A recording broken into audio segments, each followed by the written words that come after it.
Morning students, कैसे हैं आप सभी। मुझे आशा ही पूरा विश्वास है कि आप सब घर पर बहुत अच्छे से हैं और अपनी कक्षा 10 की पढ़ाई को भी आप बहुत अच्छे से कर रहे हैं। स्टूडेंट्स, अपने जैसे कि राज्य सरकार जो नया लेसन है वो स्टार्ट हुआ था और हमने पिछली कक्षा के अंदर जो राज्य सरकार है उसके अंदर हमने पढ़ा था कि केंद्र सरकार की तरह ही राज्य सरकार के भी 3 प्रमुख अंग होते हैं। उसमें विद्यार्थियों जैसे सबसे पहला व्यवस्थापिका, दूसरा आपकी कार्यपालिका, तीसरा आपकी न्यायपालिका। ये 3 जो है सरकार के प्रमुख अंग हैं। जिस प्रकार केंद्र सरकार के होते हैं राज्य सरकार के भी। उनके बाद फिर हमने पढ़ा कि राज्य का जो व्यवस्थापिका होती है, राज्य की व्यवस्थापिका, उसको राज्य विधानमंडल कहते हैं। नोट्स के अंदर भी आपको मैंने भेजा। राज्य विधानमंडल जो है उसके अंदर आपके कई राज्यों में एक सदन भी हो सकता है, एक हुआ उसका तो विधानसभा होगा, और अगर 2 हुआ तो विधानसभा और विधान परिषद होगा।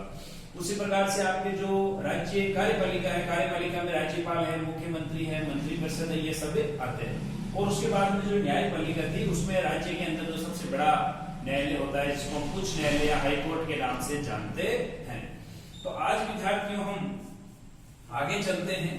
इसमें सबसे पहले जैसे कि अगर हम राज्य के विधानमंडल की बात करें, क्योंकि सरकार का जो पहला अंग है व्यवस्थापिका, देखिए राज्य विधानमंडल जो व्यवस्थापिका है उसको राज्य विधानमंडल के नाम से जाना जाता है। विधानमंडल कहते हैं, राज्य की व्यवस्थापिका को विधानमंडल कहते हैं और इसका प्रमुख काम होता है कानूनों का निर्माण करना, कानून बनाना। जिस प्रकार केंद्रीय व्यवस्थापिका को संसद कहते हैं, ठीक उसी प्रकार से राज्य विधान सभा को, राज्य विधान जो एक तरह से राज्य की आपकी व्यवस्थापिका है, राज्य व्यवस्थापिका, उसको विधानमंडल कहते हैं। ये एक तरह से राज्य का संसद है। केंद्र के अंदर जैसे संसद है वैसे एक तरह से संसद है। अब हमारा संविधान जो है उसमें संविधान में आर्टिकल 168, संविधान का अनुच्छेद 168 ये कहता है कि प्रत्येक राज्य में एक विधान मंडल होगा।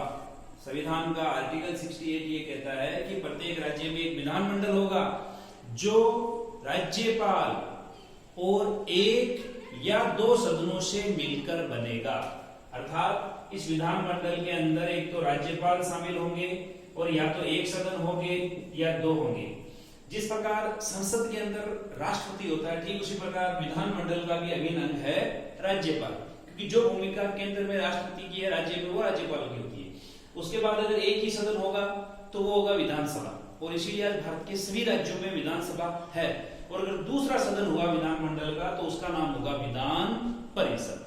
तो इस प्रकार से आपके भारत में अगर हम अभी जम्मू कश्मीर जब तक राज्य था तो उस समय तक 7 राज्य ऐसे थे जिनमें द्विसदनात्मक विधानमंडल थे, अर्थात जिनके अंदर विधानसभा के साथ साथ आपके विधान परिषद भी थी। अब किसी राज्य के अंदर विधान परिषद होगा नहीं होगा, इसका डिसीजन कैसे होगा? तो इसके लिए सबसे पहले उस राज्य की विधानसभा एक प्रस्ताव पास करेगी कि हम हमारे राज्य में विधान परिषद चाहते हैं। वो प्रस्ताव केंद्र सरकार के पास संसद में भेजा जाएगा और जैसे ही संसद की स्वीकृति मिल जाती है तो उस राज्य के अंदर भी विधान परिषद की स्थापना हो जाती है। हमारे राज्य राजस्थान में हमारी विधानसभा प्रस्ताव पास करके संसद के पास भेज चुकी है। जैसे ही संसद की परमिशन मिल जाएगी अपने राजस्थान के अंदर भी विधान परिषद स्थापित होने की प्रक्रिया शुरू हो जाएगी। अब विद्यार्थियों हम जैसे कि प्रश्न के रूप में अगर देखें तो अपना पहला जो प्रश्न है वो ये बनता है, क्योंकि विधानमंडल के 1 या 2 सदनों से मिलकर के बनेगा। सभी राज्यों के अंदर विधानसभा है। भारत के सभी राज्यों में आप किसी भी राज्य में जाओगे तो विधानसभा आपको सबके अंदर मिलेगी। तो पहला प्रश्न अपने बनता है विधानसभा के गठन का, विधानसभा की संरचना का, फॉर्मेशन का एक तरह से।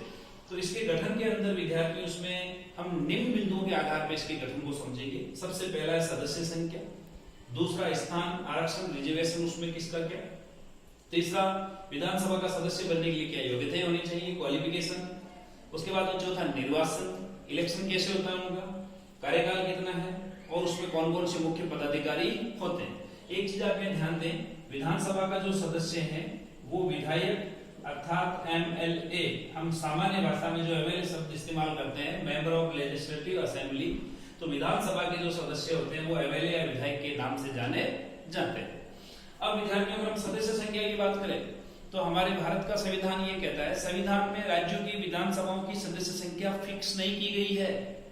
यहाँ पर संविधान ये कहता है संविधान में अधिकतम संख्या कितनी हो सकती है, न्यूनतम कितनी हो सकती है, केवल इसी का उल्लेख किया गया है। और संविधान में ये कहा गया है कि विधानसभा की अधिकतम संख्या 500 और न्यूनतम 60 हो सकती है। और फिर उस राज्य की जनसंख्या के अकॉर्डिंग वहां पे संख्या होगी।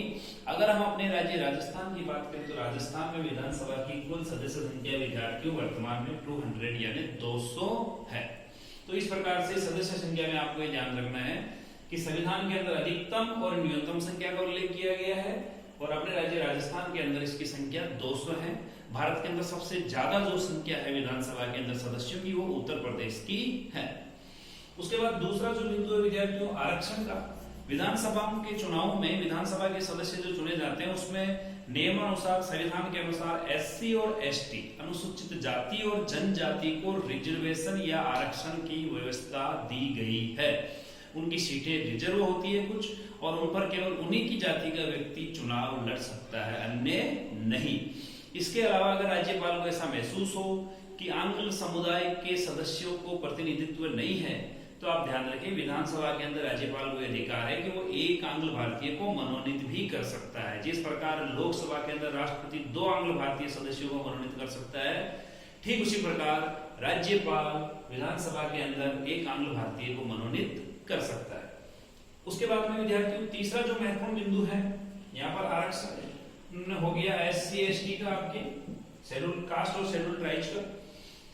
सदस्यों की योग्यताओं में विधानसभा का सदस्य बनने के लिए, विधानसभा के सदस्य का चुनाव लड़ने के लिए या विधायक या एमएलए बनने के लिए निम्न योग्यताओं का होना आवश्यक है। कुछ कॉमन योग्यताएं जैसे भारत का नागरिक होना चाहिए, लाभ के पद पर कार्यरत न हो, पागल दिवालिया नहीं हो, आपराधिक प्रवृत्ति का नहीं हो और सबसे मुख्य जो है कि आयु जो है विधानसभा का सदस्य बनने के लिए, विधानसभा का चुनाव लड़ने के लिए, एमएलए बनने के लिए आपकी आयु कम से कम 25 इयर्स होनी चाहिए। 25 वर्ष की आयु कम से कम होनी चाहिए। ये आपको योग्यताओं के अंदर ध्यान रखना है।